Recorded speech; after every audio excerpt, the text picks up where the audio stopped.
Welcome to the Pipeline Online Podcast.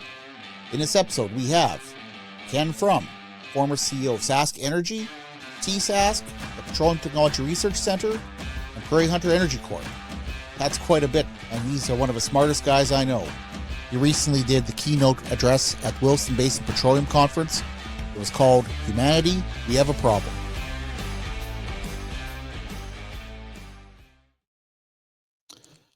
Good afternoon, folks. We got Bronwyn Eyre here, and soon we'll have Ken Frum for the episode 10 of the Pipeline Online Podcast. And today's a big day. I see CBC's got the king about to walk into Parliament any minute now here. And it's a big day for Canada. Maybe we'll not be the 51st state. I guess so, that's Bronwyn, the point. So I just want to bring Ken onto the stage here. You gonna make it, Ken? Yes, thank you very much. Good afternoon, everyone. Hi, Ken. All right, so we'd like to have our guests introduce themselves a little bit here. And Ken, you've got a lot of stuff, so we'll try to keep it under 10 minutes, okay? Pardon me, guys. I got something in my throat. All right, hold on one second here. So, Bronwyn, while he's dying there, do you have any thoughts about what you're expecting for the throne speech today? Wow. Talk about putting me on the spot. I thought it was tomorrow he was going into Parliament. I just saw him tomorrow, today, whatever, one of these in days. the market, walking around, meeting with the mayor and looking at livestock. So it'd be a quick costume change if he was going in. I think it's tomorrow, but who knows? I mean, obviously it's interesting that Carney, obviously came out and asked him directly, will you come and do this? And the king jumped at the chance. It makes us look somewhat different than the U.S., obviously, constitutionally and otherwise. So there was a purpose to all of this, which clearly was the intention. So, Ken, my ER nurse is upstairs here. So she's a little bit of a drive to go rescue you if you're going to die here on me, okay?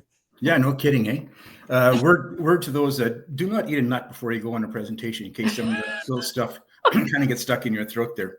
I was chowing down on some nuts. So I want to thank you for giving me the opportunity to be on the podcast. This is the first podcast I've ever been on, and actually the second podcast I've ever watched. So wow, yeah, I know. What am I, like some kind of Luddite here with technology? Jeepers, I've been around for 20 years there, Ken. You're like me, Ken. Yeah, I know. The first one I hosted and the first one I listened to. Yeah. So this is a perfect opportunity, to be talking here on various things with respect to energy, because I must say that in my career, almost 100% of my career has been with the energy industry. I started in 1981 with Sask Power, always on the gas side. I was never on the electric side, and I remember the changes that we made there, with a rural gas program, just running gas, and it changed the way of life for farming, as did electrification, decades earlier. We also got into deregulation in 1988, which really changed everything in terms of a utility all across North America. We got into the commoditization of the commodity, and buyers and sellers emerged, and we had price volatility and all those good things going on. We had a rapid expansion in the industrial side of things, so we had to do pipeline expansions, not only within Saskatchewan, but also the border crossings in Alberta, and trying to, understand everything the National Energy Board, which is now the Canadian Energy Regulator, all the things that they wanted to do. After 25 years with SaskEnergy, I decided I want to do something different in the oil and gas sector. So I retired, actually, and with some of the geologists and a few other engineers that I met during my volunteer work with APEX, we decided to start an oil company. We had an idea about some of the overlooked areas of Southeast Saskatchewan, and we formed Prairie Hunter Energy, and 23 months later, I think it was, we were able to do an exit, and all the investors kind of came out ahead on that one. So that worked out quite well. And then I did a few other things and I'm not going to go into everything, but one of the most interesting was the Petroleum Technology Research Center. I'm not a research scientist, but I sure like to talk to people about some of the innovative things that they're doing across the entire spectrum. And I had the great opportunity to go to Norway, and we had nice meetings there in the International Energy Agency, the Enhanced Oil Recovery Committee. Also had a chance to go visit Mongstad, which is where they have a CO2 amine test facility. So we did that stuff, and I just loved it. Came back to SaskEnergy, did a few good things. Bronwyn, you were my minister for a number of years, and CEO of SaskEnergy, we should point out. Yeah, and thank you. And I retired after COVID. Those are some years that, they weren't as much fun as we had before. We couldn't collaborate with our colleagues across the country and in the United States. So retired that. And I must say, I'm very thankful for all the opportunities that I've had. And I regret nothing that was happening in my career. So great to be on here. Brian, as you know, I've done, I think 3 op-eds for you. Yeah, we got to get that up to about 30, man. Yeah, all kind of going off of the activity I did post-retirement, which was still to continue to kind of tag on to the IEA programs. And I went to Norway again on that one, and learned a lot of interesting things about how they do things. And I'm very happy to share some of that stuff. And then also in Calgary, where I was monitored a session again on all the work that the different countries are doing in terms of carbon, and in particular carbon capture and sequestration, and some of the research that's still needed, and some of the other things that are going on that are going to really help us decarbonize some of the things that we're trying to decarbonize. So Ken's being a little bit modest here in that he forgot to mention he was also the founding CEO of TSASK, and as well as being president of APEG. So I mean, collecting those CEO business cards like potato chips, can't have just one. Yeah. Yeah. Cross them out, put a new name on them. So we got some relatively recent news here in the past week. We have a new Minister of Energy, Tim Hodgson, who did a speech at the Calgary Chamber of Commerce on Friday. I posted it this morning if anyone wants to read the verbatim, and I also included the video that CPAC put on there. And I have to say, I never expected to hear words like that out of an energy minister that had Liberal behind his name. I was absolutely gobsmacked. Ken, I'm not sure if you guys caught any of that, but Bronwyn, I'm sure you have a few thoughts. I did not capture much of that, so Bronwyn, over to you. Well, first, let me say welcome, Ken. And it was a great pleasure working together. As you said, those were fun years. And I will just say I was always really proud of the fact that we didn't raise rates on the SaskEnergy side for the time that we worked together. We brought the budget forward every year. It was always fun. It was always in the summer, and we were talking about the winter, particularly the effect of the winter on energy most of the time. But anyway, it was always a great pleasure. On the new minister, I guess all I would say is that it won't come as a surprise to either of you that I am a very professional skeptic when it comes to the federal government. I think that the proof is absolutely in the proverbial pudding, that this isn't the first time that a Liberal minister has talked up the energy sector. Prime Minister Trudeau himself said 10 years ago something along the lines of it would be unethical to leave oil in the ground, or however he put it. And of course, the irony continues on that one. I think that until we see the scrapping of the cap, until we see some action on the gag law, Bill C-59, and down the line, I reserve judgment. I think that with Bill C-69, again, they're coy about it. They say that they might reform it. The point is that it's really not their space to begin with, and that's really the premise that we should start from. I mean, the federal space is migratory birds and fisheries. It really isn't micromanaging of projects. And I did find it interesting in the speech that he gave. He mentioned that he wants to reduce the approval time from 5 years to 2. I mean, first of all, it's quite an acknowledgement that we're at 5. I mean, of course, we're at a lot longer than that on a lot of projects, but really 2, 5, whatever it is, it's going to depend how that comes out. And let's not forget, just on Bill C-69 as an example, it was found to be unconstitutional at the Supreme Court of Canada. So tweaking is going to be litigated. And I really hope that we move beyond the general and basically the gaslighting of the West to something more tangible until we see some real action on these policies, either scrapping or talking about explicitly what the plan is. I'm, as I say, going to remain skeptical. So speaking of gas, Ken, you are the gas guy here, as CEO previously of SaskEnergy, which is Saskatchewan's gas utility, not only for bringing it to the street, but also through Transgas collecting it from whatever gas production we have and getting it to basically any gas that goes through Saskatchewan goes through TransGas or through SaskEnergy.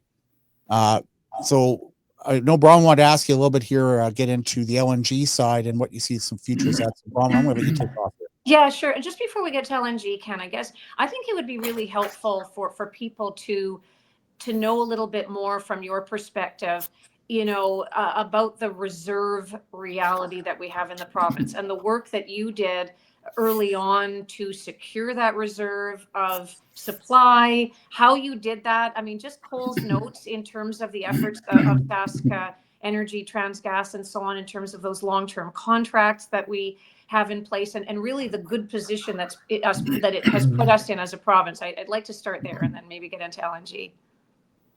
Okay, sure. I'll go back in time a little bit to just basically when I started on the gas side of Sask Power back in 1981. 1981, we did not have, we only had about 25 or 30% of the supply in Saskatchewan. The rest of it was being imported mainly on the Trans-Canada pipeline and other pipelines from Alberta that come in at Cold Lake, Saskatchewan. So what we always thought was funny was the from a geological perspective, the escarpment right along the border of Alberta and Saskatchewan. Wells drilled on the Saskatchewan side, nothing. So when everything got deregulated, there was a real boom, and we actually had enough wells drilled in Saskatchewan whereby we became a net exporter. We were exporting gas out of the province, mainly down east. Well, that's where it would go, obviously. And then after that dried up, we had a really challenge to look at our old reserve picture in the province and do some forecasts on where those reserves are and the likelihood of getting the gas and how long it's going to last. Because as everybody knows here, we have to prepare for a 1 in 50 winter. That's a lot of gas. And in fact, if you look at how does that gas use compared to that of electricity, it is like 8 times on a heating value basis. So there's a lot of gas that comes into the and increasingly. So Bronwyn, to your point, yes, and Bronwyn, to your point, we knew that a lot of the oil patch was going onto the SAGD area and in the Lloydminster area. We needed to get supply to that. We needed to get supply for the residential and commercial and industrial customers throughout the province. So we made some fairly bold long-term commitments to get the gas out of Alberta, and good thing we did that. And now, right now, the gas situation in the province, I think, is such that there really is no dry gas anymore. It's all been utilized, and what we have now there remains what we call associated gas, and that is natural gas that comes up associated with oil production, and that supplies, I think, around 20% of our use right now. I think it was mentioned by the minister recently that 90% of the gas that Sask Power consumes for our gas-powered power plants comes from Alberta. Yeah, and no molecules are actually painted as to does that molecule actually go into those facilities or not. But indeed, looking at new supply for additional load, that's all Alberta. Yeah, and we've only drilled 10 gas wells in the last 10 years. And actually, someone pointed out to me some of those might actually technically be helium. Right. I would argue that 9 of those were at least helium. Yeah. So, Bronwyn, did you want to get into the LNG part? Yeah, sure. So in terms of that, Ken, you'll be aware of the new Fraser Institute report that's come out. I know there was some coverage of it just over the last few days that finds that if Canada really wanted to save the climate, they would be pursuing LNG on a lot bigger scale, and that the most effective thing would be to sell as much natural gas as possible. That obviously dovetails into the LNG discussion. I guess other things that were pointed out would be how much moving into this space could really accelerate India and China's transition from coal. Just thoughts on the LNG landscape, where we're at from your perspective. Sure. Let me start and go back to about 1995. I've had the good pleasure of having some tremendous people work for me during my career at SaskEnergy when I was the vice president in charge of gas supply. And we had a commodity division, one of the first divisions of commodity traders in North America for gas utilities. And we always got robbed. They all went to Calgary. We lost about 6 to 8 good people in Calgary, and they have done extremely well. Most of them became either vice presidents of trading, or we had one lady who did all that in the financial side of the companies. So 2 of the guys that worked very closely with me, Dale Dixon and Tom Dawson, they teamed up with Alfred Sorensen, and they were the first ones that proposed an LNG plant at Kitimat. They named their company Galveston LNG because, as they said to me, you got to have a name that the Americans like. And Galveston is Texas, so they had that name. That was bought out, I think, in about 2009 by Apache, and of course, nothing ever happened. They had the route all figured out, and they had everything, and the Kitimat port is exactly perfect for this. It's a ways away from the town, and it's a deep port, and the town would be shielded should something ever happen from any kind of incident at the terminal. So that one died, and then they thought, well, Europe's going to need some LNG, and they went and did that one out in Nova Scotia. The company there was called, right? Yeah, and the company there was called Prairie. And they got no traction, even despite the fact that Germany was probably their largest proponent. They wanted that seriously bad. But Europe at that time was questioning whether people wanted frack gas to go into their pipeline system. They no longer care about that. But that was where they were back then, and nothing happened. So here's a slide that I used just to talk about, and again, this is a comparison to Norway, really, in that our prime minister was very dogmatic in his position, which really has no foundation. And then Norway, which is kind of a paradox because they are trying to be the greenest company in the world, the greenest country in the world. And at the same time, they're a good portion of their wealth, very good portion of their wealth comes from the selling of oil and also LNG.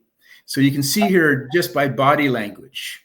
And I thought I think I used this one photograph in an article with you, didn't I, Brian? Yeah, oh yeah, we absolutely did.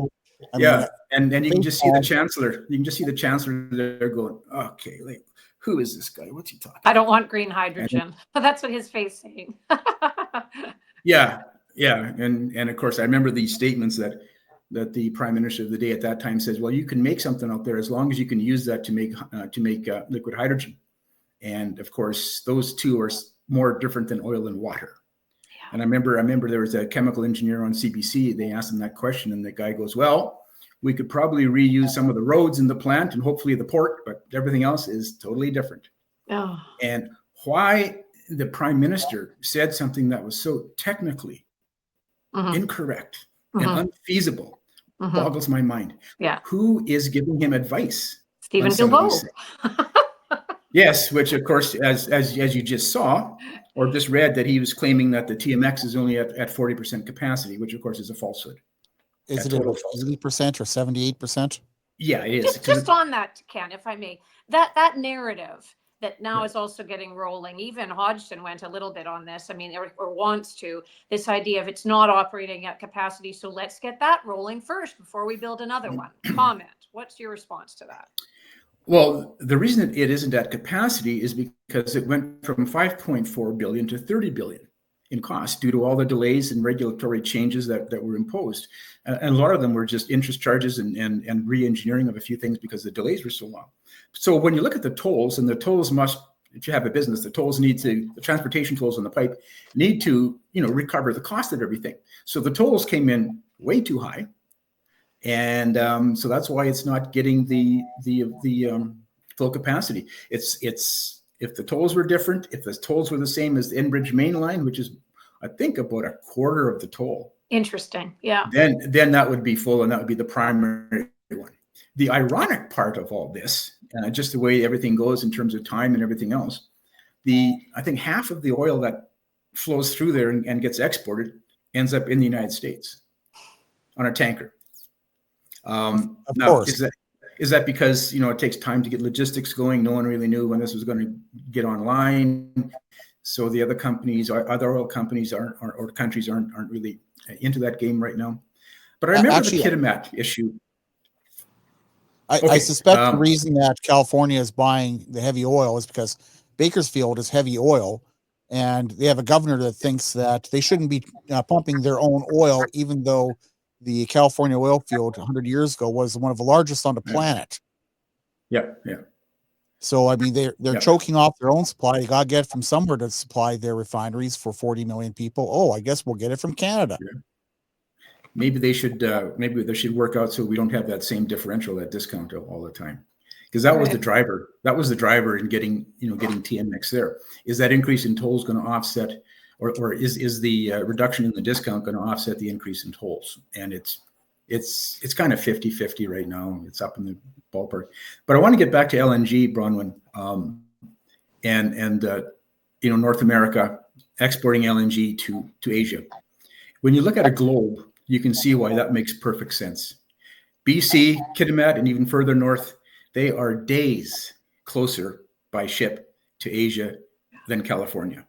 And then a lot of that stuff is down in Texas. So then you got to go to the Panama Canal. The first mover advantage on getting something out of BC is absolutely huge. But unfortunately, 10 years later, well, I guess it's been 15, almost 20 years since those plans were first put in place before we actually have some of that flowing.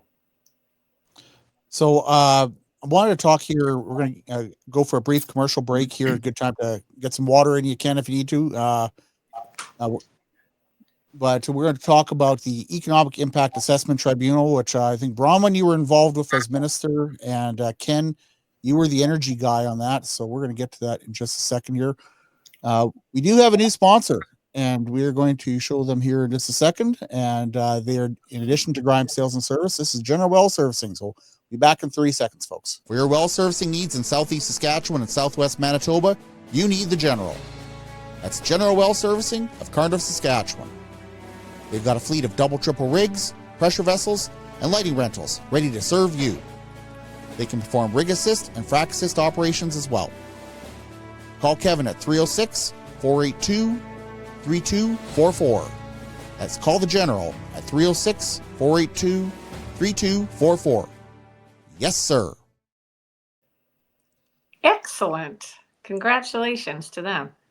So we're going to get back here into talking about how all this stuff really plays on a macro scale.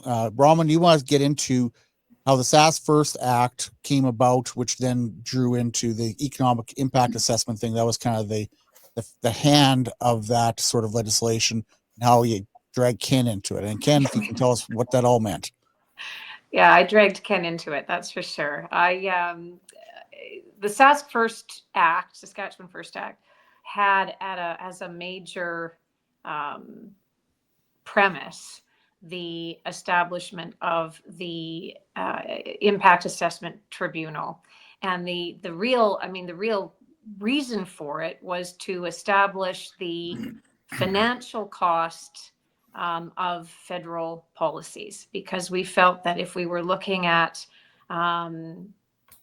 embedding, as we did, the province's exclusive right over power generation and natural resource extraction in our own constitution, which is possible, and we did that. Part of that was really highlighting why that was important, and why that's important to the province and to all provinces, that they retain those constitutional rights over power and natural resources. So really, in terms of, the carbon tax fight, which of course we saw, and challenging of Bill C-69 over the years, it became increasingly important to look at what provinces were facing from an economic perspective with these federal policies, these harmful federal policies. And so I asked Ken, and I guess there were 4 others, Ken, from a range of backgrounds, to look at the oil and gas cap, and the clean electricity regulations, and come back with a dollar figure impact. And I think it was incredibly important in terms of establishing a baseline to that impact in terms of cost, and will be used and has been used already on numerous occasions, including by Janice McKinnon, who was on the tribunal in some of her pieces that she's written and co-written in some cases with Jack Mintz and others about what the findings were from the SaskEnergy first tribunal in terms of economic impact of these federal policies. And I think, and Ken, you can certainly weigh in on what you found and how you found the experience. But as we were talking before we came on here, I mean, I think it's a wasted opportunity with respect to not continue to refer things to the tribunal. Ken made a very good point. I mean, there's a lot happening in agriculture right now. That is the new frontier. We'll see with Prime Minister Carney, but certainly it has been the new frontier in terms of coming after a sector. And I think there are lots of things that the tribunal could look at to prepare the province in the event that the province would challenge some of these policies, that we have the evidence, if you like, to bring forward. Here's what it would cost the province. Here's what's happening. I think that there's really important work there in the ag sector. So very good point on that. And I think others, for example, the federal gag law, Bill C-59, has obviously a very sobering effect on investment. I always felt that would be another one that would be interesting for the tribunal to analyze. And I think there would be a lot of interest across the country in terms of what, a very respected tribunal such as the one we established would find in that regard. It's complex when you get into sobering impacts on investment, for example. But I think very important work, and no indication that that's being scrapped by the new regime. Well, if I could add, Bronwyn, to the task that we were given, the first one was on the Canadian electricity regulations and some of the things they did there. I'm not going to get into numbers because numbers are, you just float them around and forget about them. But what I want to say is that the primary thing that people need to understand is that Canada has one of the greenest electric grids in the world of size. We can talk about how Norway has 98% hydro. Well, you know what? So does Quebec, and Quebec's capacity is almost twice that of Norway. We're a big country. And when you look at the emissions free out of the electric grid in Canada, I believe it's around 82 to 84%. That includes the legacy hydros and also the nuclear power plants. What the report did on the CER is they really made and gave no recognition to the differences in jurisdictions. Why does Quebec and why does Manitoba and BC have all the hydro?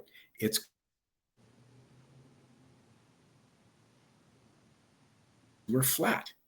So what are we going to do then in our own jurisdiction to generate the electricity? What do we have? Lost you for a second, Ken. Can you repeat that last thing? Oh, sorry. I was saying that they gave no recognition to the changes in the jurisdictions. They treated everybody with the same brush. They did not understand why, we don't have the same legacy hydro as Quebec, or why did we start burning lignite coal? Why did we do this? Well, that's all we had. And now, 50 years later, yes, things do look a bit different. So that was the first premise that just made, I think, everybody kind of feel very uneasy. Like you can't treat us like we can just go out there and build new dams and do this and do that.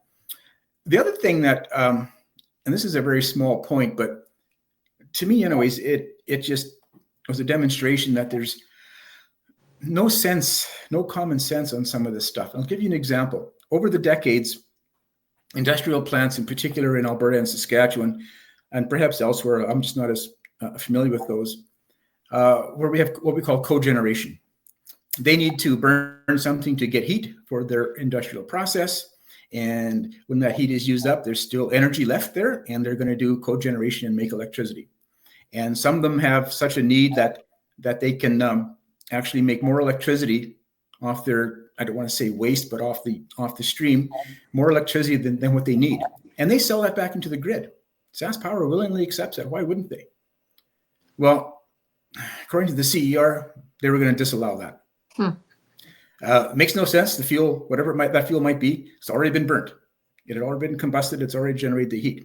Then they started talking about, well, we will give exemptions for plants that are under, I think it was 5 megawatts. So then people Which go, is basically nothing. Yeah. So then they go, the Corey cogen, I think, is over 300 megawatts, or in that range. Yeah. So, whatever the number is, I can't remember if that was it. Maybe it was a bit different. But the point there was that people started going, Okay, then what I'm going to do is I am going to put in 4 of the small ones, because you're not going to regulate them, rather than the one big one. And so, like, that's also nonsensical, because one big one is more efficient than the 4 small ones. Right. So we just kept seeing example after example of that. The other interesting thing, and again, this gets into the people that use a lot of electricity, such as the mining sector, and they want to do what's right. We did not find one person who submitted letters to us who said that we do not want to help out in whatever way makes sense. Mm-hmm. Everybody was very willing to understand the problem that's trying to be solved. It's just the manner in which they have very prescriptive things to do. Like, you shall do this, as opposed to, we want to get you down to X amount of emissions if that's the real goal. Instead, they say, no, you can't do that, you can't do that, you can't do that, you must do this. We don't have that. Where are we going to get that from? So that was one of the first things that just boggled our mind in terms of the panel. And then, of course, when they can't do that, then the other companies have to go to other sources, and that just increases the cost of doing business in Saskatchewan. And Alberta had the same sense in that as well. And Manitoba is now running into problems because they've had a few low hydro years, and now they're going to have to start thinking of natural gas peaking plants, because they can't just rely on the hydro 100%, because the load growth has been tremendous throughout the country, and we should be very pleased about the industrial growth that we're seeing. Well, there's not enough water right now in this North Saskatchewan River to float the boat. So, I mean, South Saskatchewan River going through Saskatoon, and that's what they run through Winnipeg. So if they're not getting it from the Saskatchewan River, which is the vast bulk of we call it Manitoba Hydro's water, they're going to be short. And, people need to realize you need to have additional power. You never want the lights to go out. Right. So, Ken, the other thing that you did, the second tribunal, was on the methane and I think it was methane 75 and the oil and gas cap. Brahman, you want to maybe get into that before? Right. That's right. The methane was part of that, because the feds kept wetting the oil and gas cap. They kept saying, well, it wasn't a cap, it was a methane control issue, or methane control means of bringing down methane. So they refused to call it a cap, which of course it is a cap on production. And so we then, and the methane 75, we asked the tribunal to look at with the oil and gas cap, because, as I say, first of all, the federal government kept blending them. But secondly, the methane 75 guidelines, goals were absolutely unworkable, and certainly by default were a cap on their own, and what we kept trying to highlight. And I think that's part of why the tribunal was very helpful, because to Ken's just mentioned points, it raised a lot of awareness about some of the hypocrisy and the actual economic quandaries that we found ourselves in. And similarly with methane, it gave us an opportunity as a province to highlight to the tribunal and we hope to the public through them that we actually had done very much in the methane reduction space provincially, and very laudably had reduced methane quite substantially and so on. But something like methane 75, and goodness knows where that's at now, on the federal side, it was simply a way to kill the industry, full stop. So in terms of economic impact, we wanted the tribunal to look at methane in conjunction with the cap, because really it was two different kinds of caps. Indeed, it was. And the part that really kind of hit us off the bat was the date by which they wanted to compare things to. I think that date, and correct me if I'm wrong here, was at least 5 years in the past. Well, obviously, in those last 5 years, across the country, the oil patch has grown. And of course, then you're going to say, well, we have to have this cap back down, and we're going to do it based on the emissions and the production that was in 2019. Well, right off the get-go, I guess I got to lower down to 2019. And then they had all these other things in there, which are good things. All industry proponents are up for the game. Again, the real problem there that we saw in all the submissions that were written to us from the various companies is that, we're doing these things, but what you're asking us to do, the manner in which you're asking us to do this, is actually going to be negative. And to the bigger point of LNG and those other issues there, our gas network, the pipelines, everything else, it's a very robust, well-maintained, well-engineered, well-monitored system. And I would argue that it's one of the best that we have in certainly in North America. Yeah. I guess I would say one last thing too, just because it reminds me of Tim Hodgson and the original question, Brian, you posed about, impressions of him. I mean, it reminds me because of the methane. And one of the things, Ken, you'll recall, and it drove me insane, was how untransparent and uncooperative the federal government was with sharing of data on something like methane. And to your point, 2019, completely, in my view, completely ridiculous to go back 5 years because, of course, totally different baseline. And as you said, ignored all the progress. But more to the point, one of the most frustrating things that we faced as a government was getting real data from the federal government. They'd give you a third of what they were looking at, or they'd establish their data in Texas or Alberta, where it was a completely different oil and gas landscape, literally and figuratively. And we would say, well, if you're going to actually impose this, or if we're going to work together, could you send, be fully transparent with your data? And it just reminds me of Hodgson last week, where he said something about, I think he met with Minister Ryder, the deputy premier, and he said, didn't want to have discussions in the public. It wasn't the place to have discussions about where things are going in newspapers and so on, which is a very convenient way of saying that we're going to keep it completely closed door. And I just don't see why it isn't our right as Canadians, or for the energy sector, to actually hear, no, there really is going to be a change. And let's say we're starting with something as simple as we're going to share all our data. We're going to work together, and we're going to just scratch everything that's gone before, and we're going to establish a new relationship. And it's actually not going to be secret. It's not. Why should it be secret? It should be public, very public, right? Well, and I should point out exactly the problem that we got into the last time. Yeah. And the fact that Jim Ryder is not just deputy premier and finance minister right now, he's also the previous energy minister prior to the cabinet shuffle. So, I mean, I think it was no, small coincidence that he was the one that Saskatchewan government had speak to the new energy minister. Yeah. Bronwyn, to your point about data, there's that old phrase, in God we trust, all others, please bring data. Trust but verify. Trust and verify, yeah. Right, we need that. So we're going to go for another commercial break here in a second, folks. I want to point out that if you comment online, we can see that, and as long as you're not being a jerk, I'll throw it up on the screen here, and we can comment about what you're saying. You can ask questions if you want, or contribute to the thing. You can do that from X or Facebook, where we got 38 people watching right now on X. LinkedIn as well, if you're watching on there, but I don't think anyone is from LinkedIn at this moment. So we are just going to go to our next ad here right now, and it's a good chance to we've got clear your throat if you need to, and we'll be back in a second, folks. There's a reason that HG Jack has dominated Saskatchewan's oil patch. That's because that distinctive curved walking beam reduces energy consumption by about 25%. That means 25% less power bills, 25% less carbon tax. That's a big difference. And it's available exclusively from Grimes Sales and Service, Batman, Saskatchewan. All right, so folks, here I was at the Williston Basin Petroleum Conference here at the end of April, early May, and it's the big event, one of the big events I attend every year. It's in Regina every second year, and that's in Bismarck every second year. So the Regina edition focuses on Saskatchewan, and Ken happened to be one of the keynote speakers, and his presentation was "Humanity, We Have a Problem." So Ken, I've got your slides up here if you want me to pull any of them up, and you want to tell us a little bit about what you're talking about, because I thought it was one of the best presentations. I really enjoyed it. Well, what I talked about was really the energy industry as we go forward.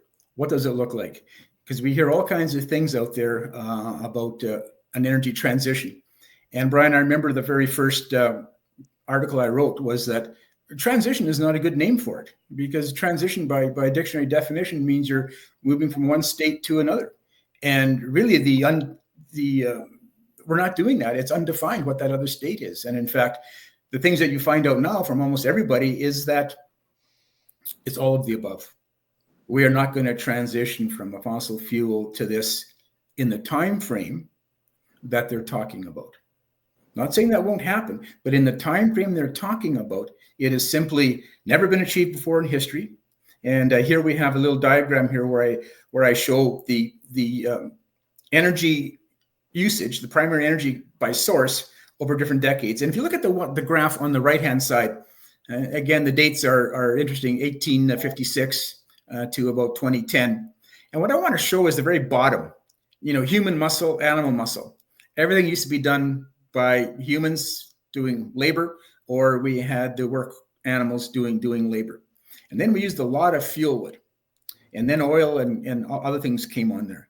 Now, what this shows you is a percentage, and percentages are really funny. That's why you got to move over to the left-hand side and actually see some of the absolute numbers. And you can see the traditional biomass hasn't changed. In fact, in 2023, there was more biomass consumed around the globe than ever before. So there has not been a transition from wood to these other things. We still have the wood. Now we've added on coal, we've added on oil, added on nuclear. And for the people that had the geographic advantage, such as the good parts of Canada and Norway and in Brazil, you have the hydropower.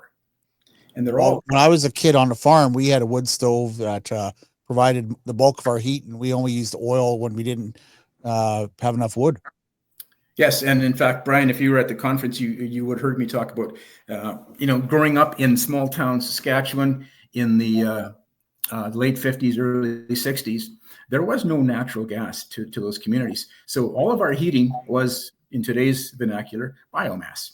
And luckily, my oldest brothers were twins, and they were the ones that had to chop the wood and make sure we had the supply for the stove, which was central heating because the wood stove was in the center of the house. And that's just the way it was. When we moved to Radville, we again, if you've been around Radville, there's not a lot of trees left. Somebody must have done away with them years before. So we had to burn oil, and boom, that's a bit more convenient. Had that, and then when we moved to Regina, about 65, I think it was.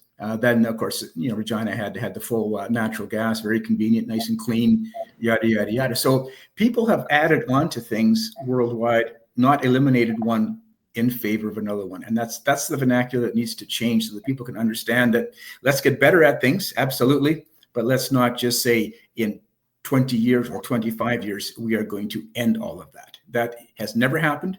And according to that one slide, Brian, you showed up there, Vaclav Smil. He's a professor at the University of Manitoba. And he just says the plan to do that is just unachievable. And the reason for it is time. I showed you those graphs that have the time scale on there, and the scale of what we're doing now is absolutely immense. We have technological optimism. We compare things to, for example, to electronics, which are an entirely different thing. That's a manufacturing process. Heat and those things are a thermodynamic process. And this is a wicked problem. A wicked problem involves all of the technical stuff, but then also the social things. And we're going to say to people, you must do this, you must do that. And that's when they kind of go, time out. Not going to do that. So one of the things that I wanted to talk about at the petroleum show was that it's not going to go away because the world needs a lot more energy than less energy. And you can see in the electricity and income, and the little highlight there's no such thing as a low energy rich country. And in fact, we have 2 billion people in the world that do not have proper cooking fuel. And when I was traveling in Guatemala, we went to some of the places near the outskirts of the town where I saw what they were using. And you can just see the fact that they need more energy. And in fact, as the population grows, we're going to need more and more and more. So the message there was, we need more, not less. What were they using? Was it cattle dung or? No, I don't think I think it was just charcoal.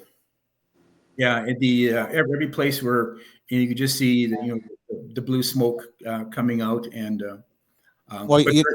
there's actually there's a little bit of Canadian precedent of that. When I was very young, I did a a school paper in high school about the Ukrainian immigration. My grandfather came in 1930. Right. And you might wonder, why did all the Ukrainians in Canada end up in the bushline?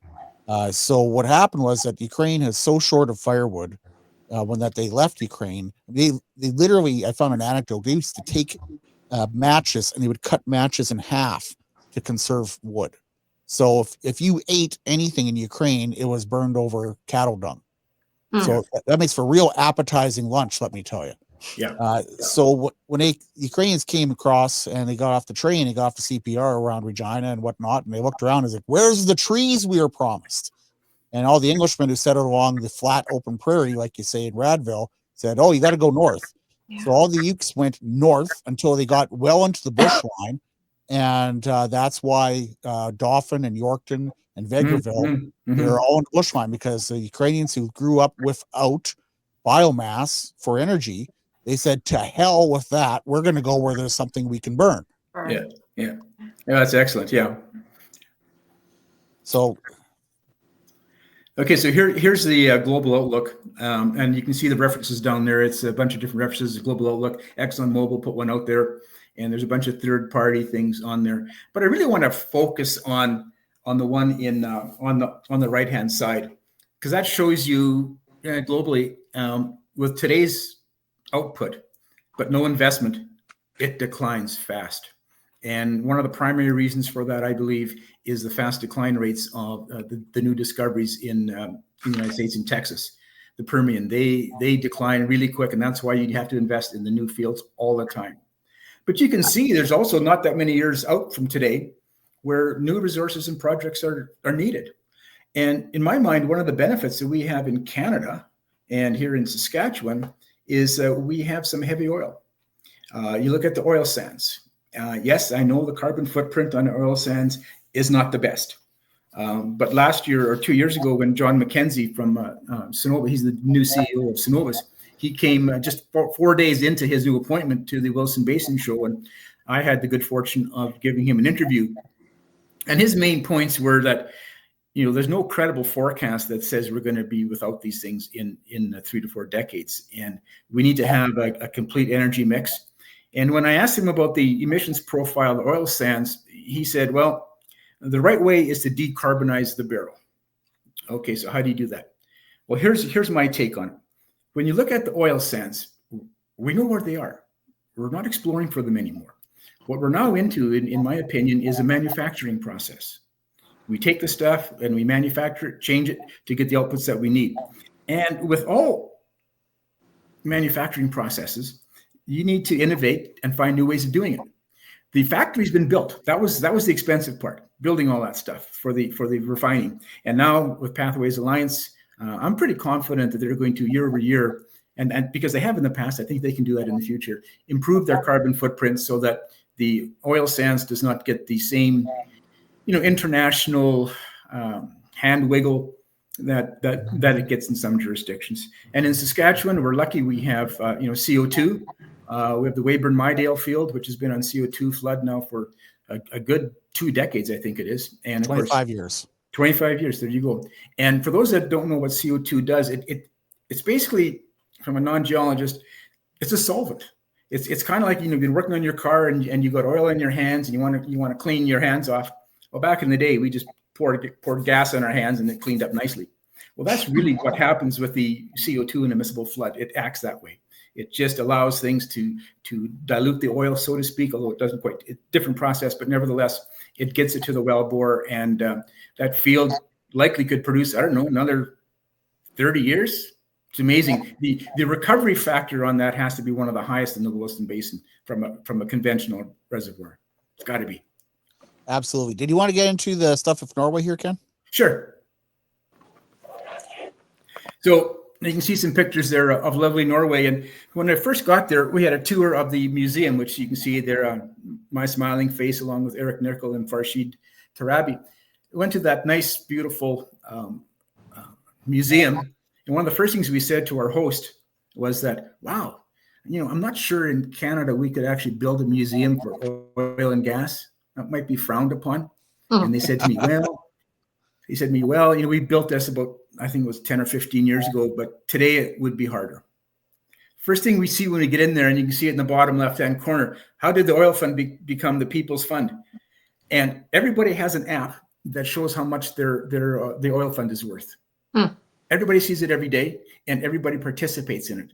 And without that, they realize where they would be in the world, and that is not having, all of the things that they have. They have the best education system in the world. They have the best health system in the world, and it's all funded because of how they do the oil and gas. They're lucky because it is offshore, so there are no land issues, and because it's also offshore, it's out of sight, out of mind. And the other issue is that they decided that they were going to do it differently because it wasn't discovered till 1969. And they saw some of what they called mistakes with the rest of the world and how they did oil and gas and royalties and stuff like that. They decided a different path, and that was to maintain state ownership. Not necessarily operatorship, but at least state ownership in that. And that has been a thing for them that they have been able to work out very, very well. The fields there are so prolific. It's absolutely amazing. And they continue on. They just approved $18 billion in new oil and gas projects. They're well above the Arctic Circle now. And it's just amazing what they do and how they do it. And they've become experts in offshore platforms, which can be extracted into offshore platforms for wind. They're doing quite a bit of that because the wind does blow in the ocean at a very constant rate. And they want to actually conserve their natural gas. This is my opinion. They want to conserve the natural gas that would normally fire the electrical needs on the plants. They want to conserve that and send it to Europe and sell it as natural gas rather than just using that to generate electricity for their platform. So that's a very interesting place to look at it and look at the paradigm on how they do things. And one of the things, Ken, on Norway, and I was going to ask you about that because I know you've written about it before, and I've always found it interesting, is just really, it comes down to marketing to some degree, because they pitch themselves as among the greenest in the world, most sustainable countries in the world, and yet they, more than any other country, have built new pipelines in recent years. And yes, you're right, offshore, so it's sort of out of sight, out of mind. But on the other hand, just the way they market that has been very clever. Would you not agree? I totally agree with you. In fact, they have made, I don't know if it's promises, I don't want to use such a definitive word, but they want to help out some of the other countries that don't have the oil and gas and send funds over there. Again, if a person had a different mindset, you could say that's greenwashing your own stuff, but whatever their intent is to continue on with their lifestyle and to continue to produce oil because they believe they do it better than anyone else in the world. And when you look at the numbers, because of the blessings that they have with the deep ocean, the pressures, they've only drilled 6,000 wells in all of that whole area. So, but they're prolific. Yeah. You don't have to drill too many. And as soon as you have it there, because they're offshore, they get world price. Wow. There's really no transportation other than get it to the platform, get it on the ship. There's no jurisdictional barriers. And they kind of are lucky that way. Whereas you look at Canada, our major resources of oil and gas are located inland. And we have, for some reason, a hell of a time trying to get anything to the coast, either way. One question certainly it's been top of mind of late with BC trying to get through this legislation, which is going to attempt to fast track projects in its economic interest, or however it's put it. We see Ontario with the Ring of Fire trying to do the same thing. Bill 5, I believe it is, and immediately running afoul of the duty to consult framework. And so both provinces have found themselves immediately having to say, it doesn't impact that. It's going to have to be, that we work with Indigenous people. It's not going to slow things down, but what is you mentioned with Norway, Ken, that so much of this in terms of just even the geographical area they have to work with is different. How much of a factor do you think, if we're talking about streamlining, whether it's Hodgson talking about it, Ontario talking about it, BC talking about it, Alberta or Saskatchewan, how much can really change given not only the geographical issues we face, but just that duty to consult framework that isn't going to change. Yeah, and of course, the beauty of what Norway does is because they're offshore, they only consult with themselves. Yeah. So they have that benefit, and they just don't worry about the other things. And as you pointed out, they appear to be green. I think they do their very, very best. They are as green as you can possibly get, doing what they do. There's no question about that. And they continue to be the energy breadbasket, if you will, of Northern Europe, which is remarkable when you look at what Germany tried to do in getting LNG. As soon as Russia shut off their gas supply, Norway was able to build a regas terminal in 200 days. 200 days.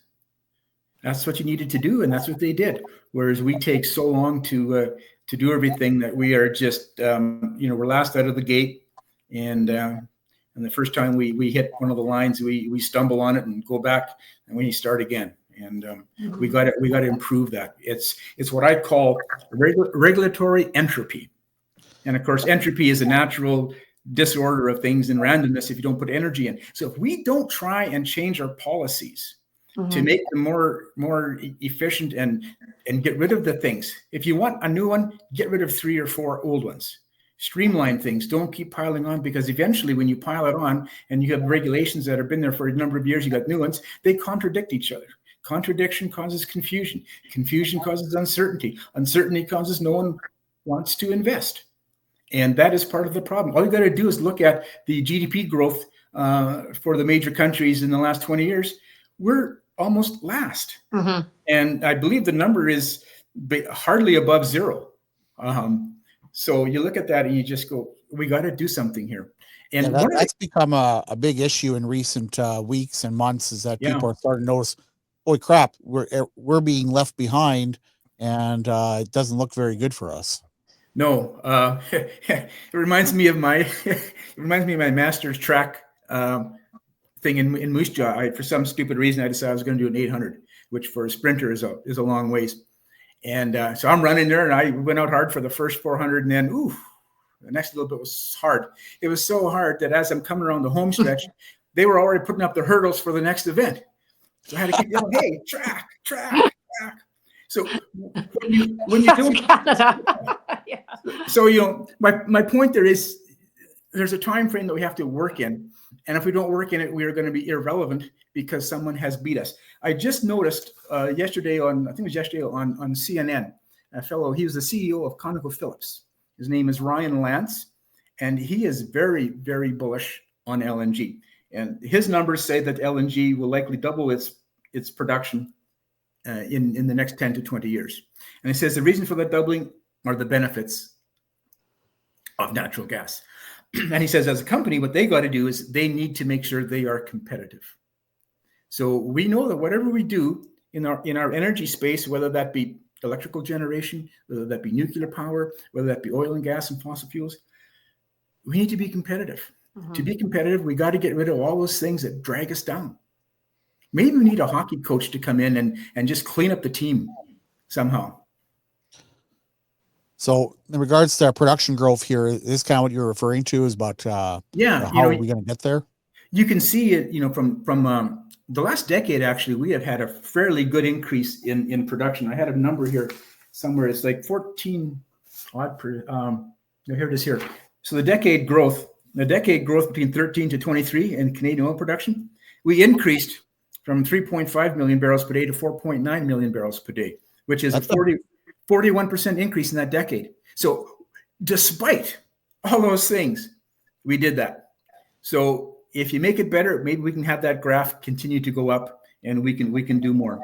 All right, so I got to play devil's advocate here, because some Liberal supporters say, look, the oil patch grew 41% under a Liberal administration. Obviously, clearly, the Liberals have been great for the oil patch. Now, you just used the word that I've used a lot, and it's been in spite or despite, the Liberal government of the overregulation. Bronwyn, I wanted to hear your take on that before we continue. Well, I thought that, we talked to Craig Lothian 2 weeks ago, Ken, and what he had to say on that was really stayed with me. I mean, that absolutely, despite or in spite of the policies, and that they've eked things out and have been as efficient and productive as possible. But for example, have gotten into sort of the dividend share give back sort of structure, away from leveraging and so on, which every industry in the world has used, as he put it. And so it's really how much more we could be. And when he tells the story, as he was telling us, to Americans, for example, about how we're number 1 in potash, number 2 in uranium, 3rd biggest reserves for oil, 5th for gas, whatever it is, they say like, wow, you must be so rich. And yet look at our debt levels. Look at our debt to GDP. And so in a way that kind of stuff drives me crazy. But you're doing really well. I mean, what kind of calculus are we basing that on? Yeah, we're doing well, but we could be doing a lot better. That's my point of view on that. We could actually be doing a lot better. Yeah.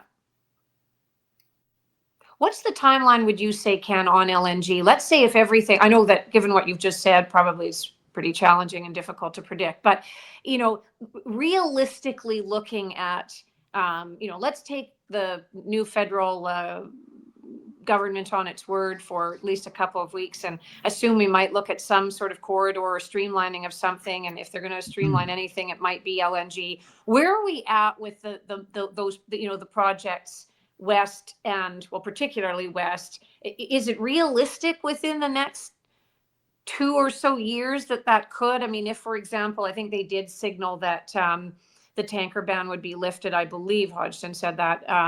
And we looked at some kind of liberalizing around those things. Is it within the realm within the next couple of years? I don't think so. Unless there's some project that's been advanced to a certain level, it's going to take a 10-year time frame wouldn't be that bad, but when it's 24, that's bad. I don't think I heard anything about tanker ban being lifted. I'm not sure if that's what I heard. Yeah, I think he may have said that, but we have to confirm that. So Ken, here you're talking, and it's about getting resources to market, and in your slide you showed here, the cost of TMX from 5.4 billion to 34 billion. I mean, that's what factor of 6 times, give or take. A good 5, yep. And they're the main cause for the delays or for the cost overruns is simply delays, and then there were lawsuits that made people redo things. Yes, there were some engineering challenges that probably added a good 4 billion to that, but going from let's say 6 down up to 30, it should never have gotten that high. And of course, then you have the government interference. In my view, it's interference. It's not just inefficiency in ownership. And I gotta say, I talked to people who worked on it, and I mean, they looked for absolutely every excuse to drag this thing out. A hummingbird flew across the right of way, and they found a hummingbird nest, and they shut down all construction as if there's no other hummingbirds in BC. Like, the ridiculousness of what they did, every single possible excuse to drag this sucker out, they did. Absolutely. And Bronwyn, if you remember, when we were increasing capacity to get natural gas from Alberta into Saskatchewan, we did at Cold Lake, Alberta. And of course, the provincial interties are all federally regulated. Right. And we were going along nicely. We thought we had done all the consultations we had to. We were really good. And then there was a group on the Alberta side, a good 100 kilometers away from the 12-mile link we were putting in. And they caused more delays and more work and whatnot. And in fact, this is going to sound awful of me, but I think the fact that we provide funding for groups that really have no standing and no, what's the right word?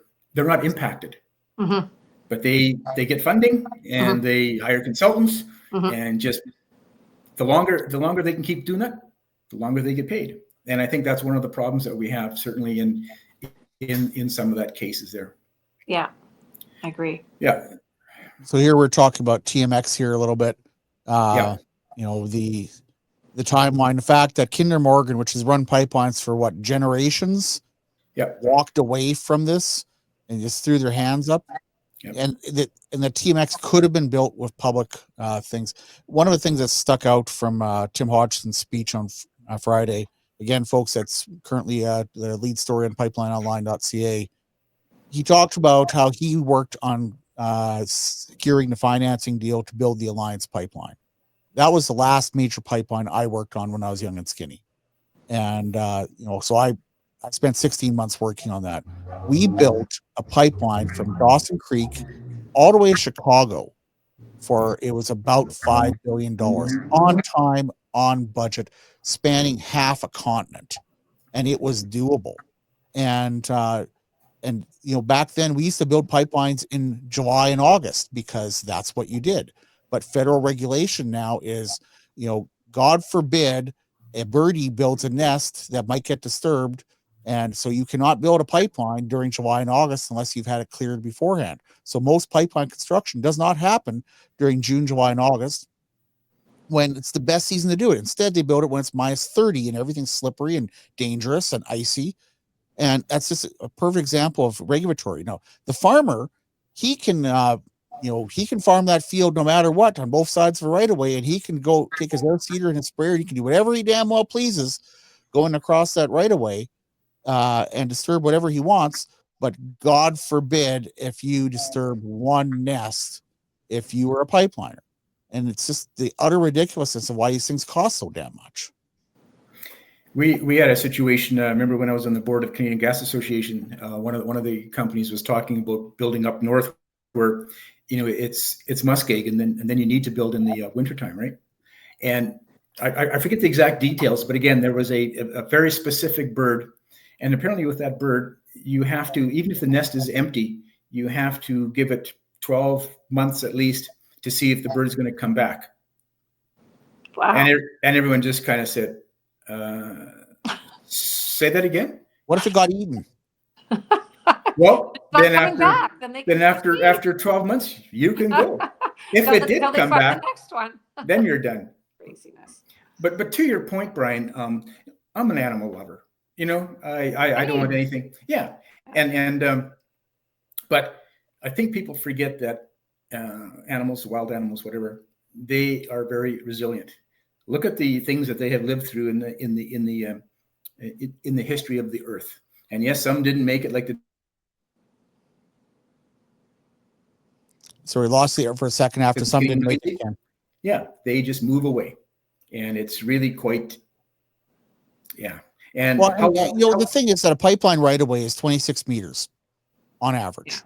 Yeah. Okay, they can move over 50 feet or 75 feet or whatever it is. It's not that hard for them to move over a little bit. We're not disturbing, giant swaths of land like like a strip mine or something like that. Right. And Brian, how long does that strip of land be unusable? About 2 years. Yeah. Which is the same argument used with the whole caribou thing.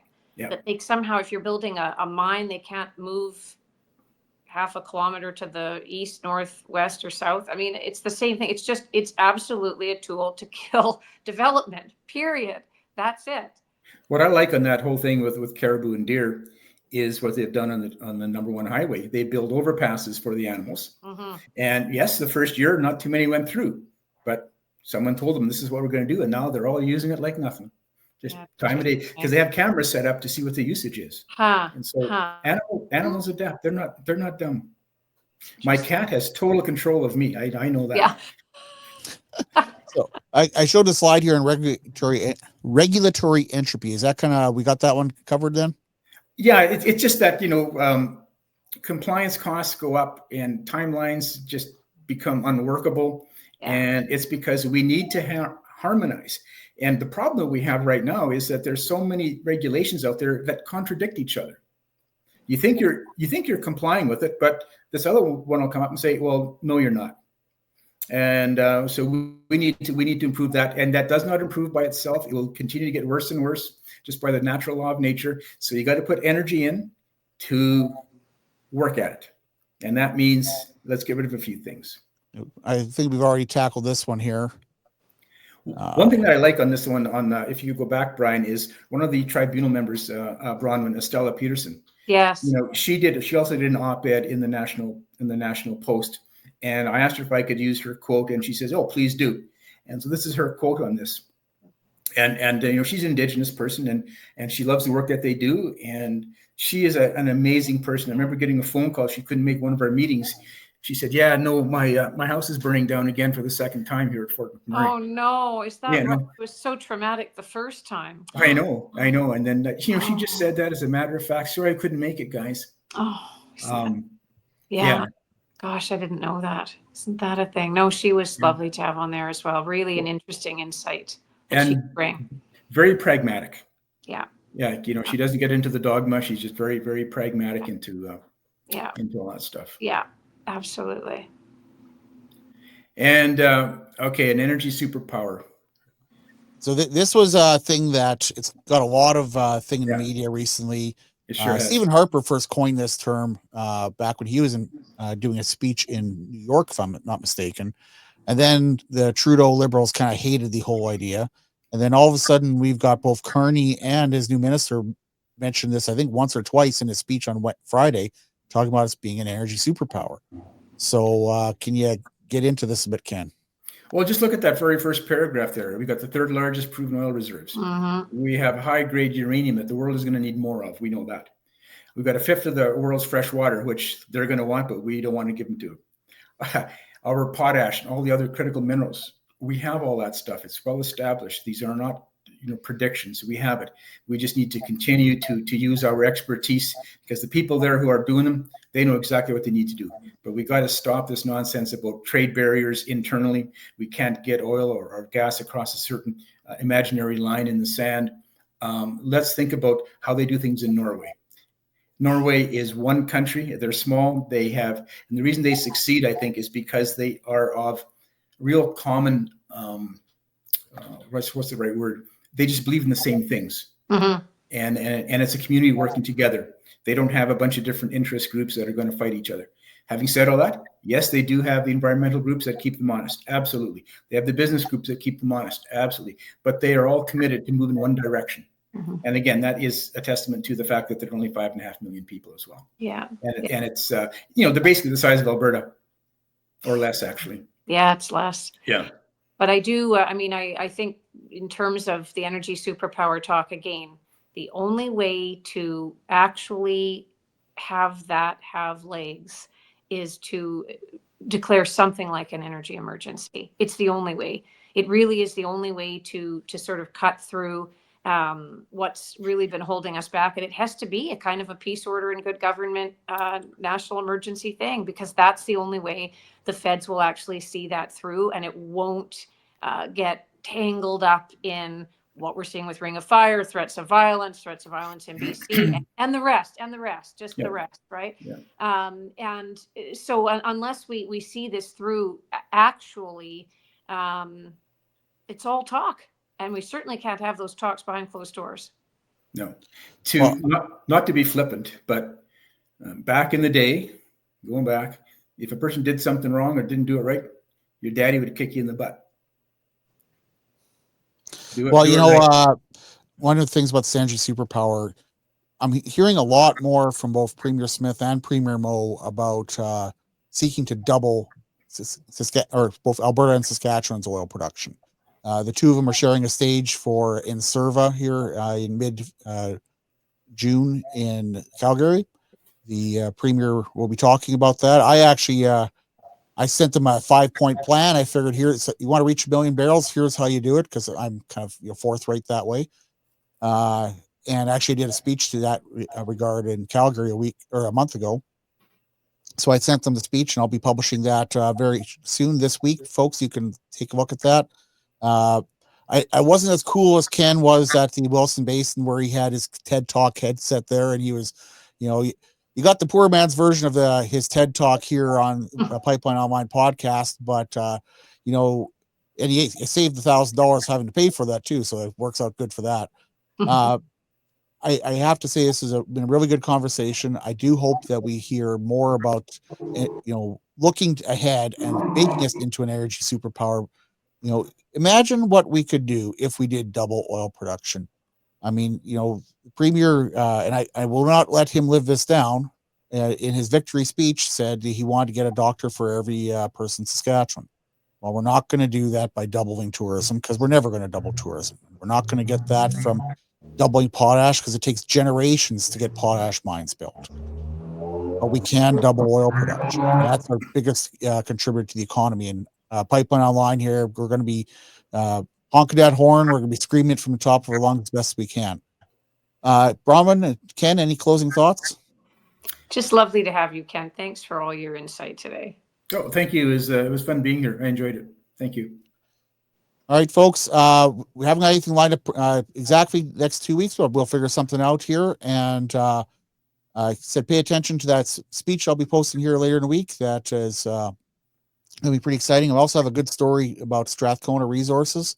Turns out not only are they taking a bid for Meg Energy, but they are still serious development in Northwest Saskatchewan. They want to add 48,000 barrels. That's one company in Northwest Saskatchewan. It's huge. So look forward to that, and we'll catch you another day. Oh, we got one comment finally. Greg, folks, you got to participate here. The more you participate, the more people get to see this. Oh, hi, George. Yeah. That's a great conversation. I'm not so sure if we're eligible or not, but we'll fake it. That's awesome. All right. Thank you very much, folks, and have a good day. Thank you. Thank you.